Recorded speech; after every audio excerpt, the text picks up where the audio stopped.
It's time to kick gum and chew ass. Look at that booty, show me the booty, give me the booty, I want the booty, back up the booty, I need the booty, I like the booty, oh what a booty.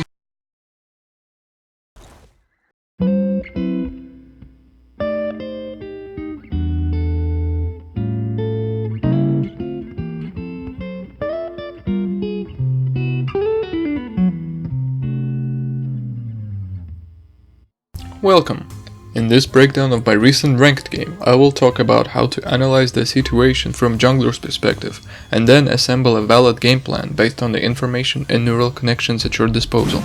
Zyra's leash was fantastic. I barely lost any health thanks to her plans. Remember, she may steal your heart, but you need to stay alert or else she could steal your red buff and money too. When playing strong early game jungler, you can start ganking or invading as early as from level 2, which is what I usually do. Sometimes though, reward doesn't justify the risk, and you need to know matchups, read the map and foresee different outcomes to determine if you should go for it. It is considered somewhat of a cheese, and many players don't expect anything of that sort. Risks aside, successful level 2 play can screw someone up right off the bat, deprive them of experience, gold and fun. Sometimes that someone will be on your team. Here I want to gank bot, and since their support is Yuumi, it means that I have to go for Sivir. My plan is to ping my team, hide in tri-bush until both laners show up, then sneak in the fog of war into the river bush. From there it's very easy to gain distance and surprise the opponent. I was impatient and mistakenly showed myself before I saw both laners, as lazy straggling housecat showed up to lane late and ruined my vicious plans. Since the river bush is warded, it's pointless for me to stay, so I will look for a gank mid lane, but before I will go ahead and kill a family of wild chickens to get some experience and gold. Level 2 gank on J4 is particularly strong, because your level 1 W is a useless spell, so it's almost like you're level ahead of everyone else at this point. With only EQ you have Burst, Gap Closer, AoE Knockup, small attack speed buff and armor shred. Adding an auto attack to the combo lets you proc electrocute super fast for more damage, so overall J4 is a very spooky ganker, and I want to take a full advantage of that by ganking mid lane. This gank worked better than expected because Veigar placed his cage too late and too far from himself instead of over himself, so I was able to fly by it. In addition, he generously traded his flash for nothing in return, so in a sense Veigar contributed to this gank as much as I did.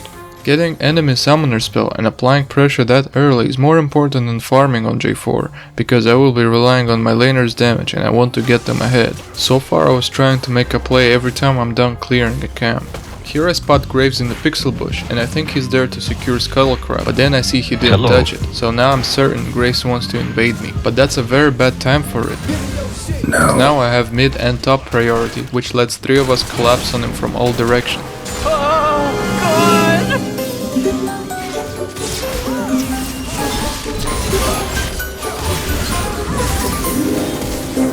Renekton tries to escape but gets hit by lightning, and we win the skirmish. Now I need to decide what to do next. I found that the best way of deciding on your next step is to consult your priority list. You should have a list of objectives on your mind, which includes Baron, Dragon, Scuttlecrab, as well as turrets, inhibitors, and sometimes nexus. The other list to keep in mind is the list of power moves you can use to flex on enemy team and get the objectives you desire. These power moves include establishing and clearing vision, ganking and diving, counter jungling, smite stealing, team fighting, split pushing, trash talking, and spamming dab and penguin. If you are ahead, you have more choices. If you are behind, you get what you can, and that's when good macro skills can get you back in the game. Here I decide to go for safest, most beneficial play and get Scuttlecrab, then look for more plays on the map. Mid seems like a good opportunity.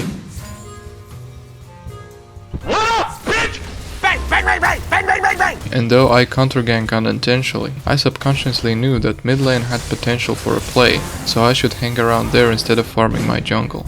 Pushing our lead by small increments, I go and steal Graves' wolves to add salt on a wound. If you want to win, you have to be mean.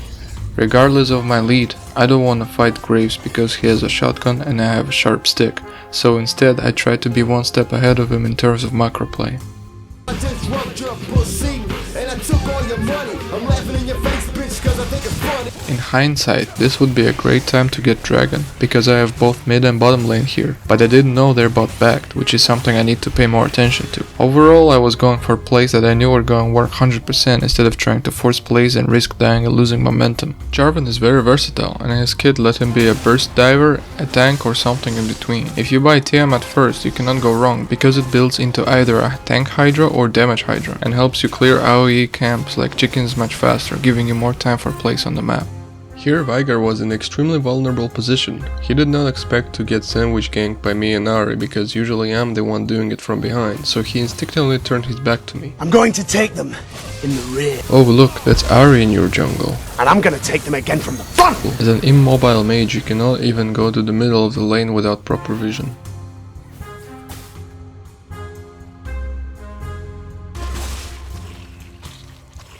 Here me and Ari are being mean again and follow Graves into his jungle. He could easily run away, but he stops and auto attacks for no reason. Do it! Do it! Come on! Kill me! I'm here! Come on! Do it now!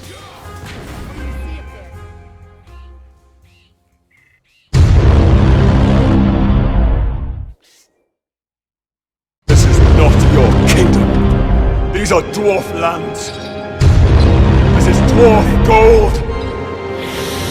And we will have our revenge.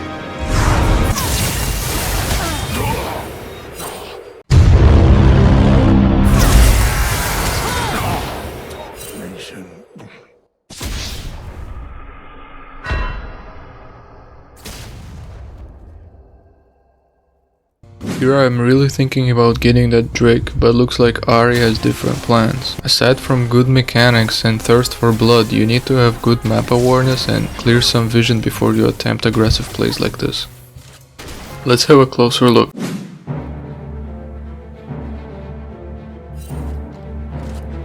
Man, you know what? I'm tired of you! I'm tired of this shit!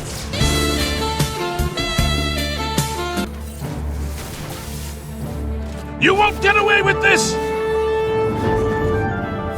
You dare attack me? Why won't you die?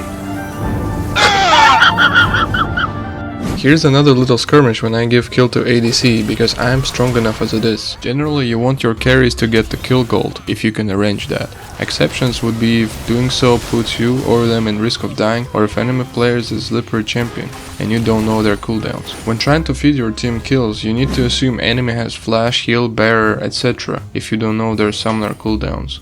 So if you think enemy has a chance of slipping away, finish them off yourself. Here Ari tries to pray in Graves again, but he made the right decision and team up with Renekton to get Rift Herald. Ideally I need to take Rift Herald myself, but I'm too far away, so I'm just gonna go for Dragon instead of contesting. My team is stronger than theirs at this point, so they might go and disrupt Graves.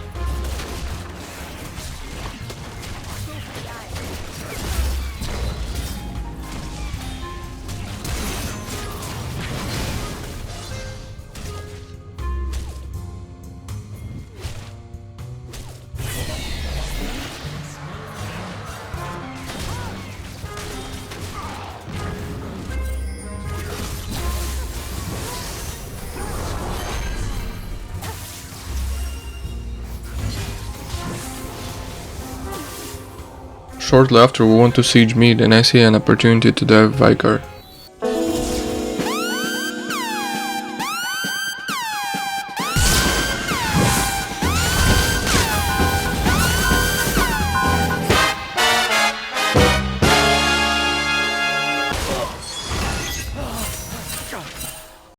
That was a very stupid dive, but enemy couldn't really capitalize on it because we were too far ahead. Here we give a chase to Sivir and Yuumi, and I bet you never guess what happens next. When you are ahead, you need to occupy as much map as you can, and here we look for a pick to make. One thing I've learned is that you have to follow up on your team's plays, even if you think they're going to fail and you or them are going to die. There's a chance it's gonna work, and with your help even more so. Follow up as far as you can without putting yourself in too much of a risk. Here Ari goes to kill Graves yet again, but she didn't buy any armor or health, so he just blows her up. Luckily, because I followed her play instead of doing something useless, I was able to finish the job.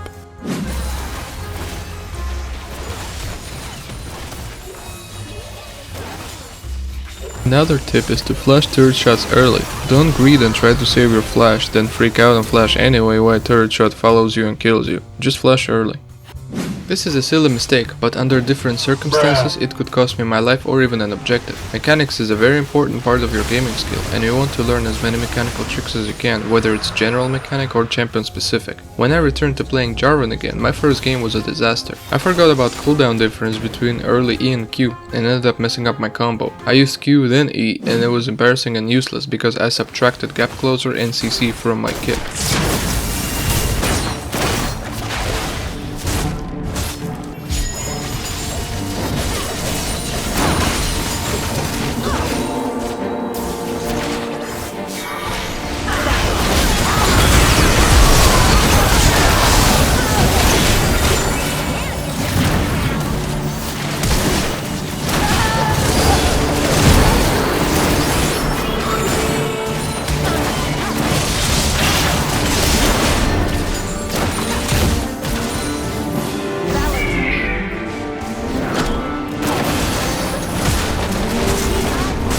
As you can see from this melee, the enemy has totally lost their minds and now is just inting without any game plan.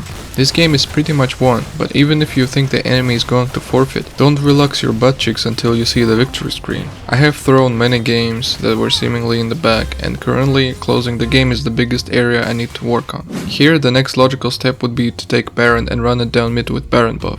At this point, winning skirmishes without taking objectives after is like knocking out the goalie and not scoring the goal. Here Renekton messes up his dash over the wall and gives us free kill.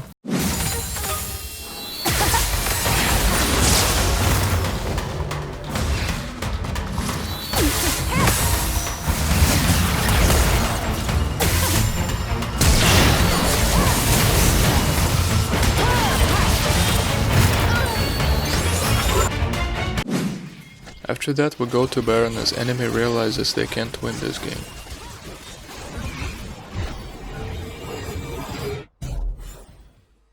I hope you enjoyed this video, now go kick some low elo ass.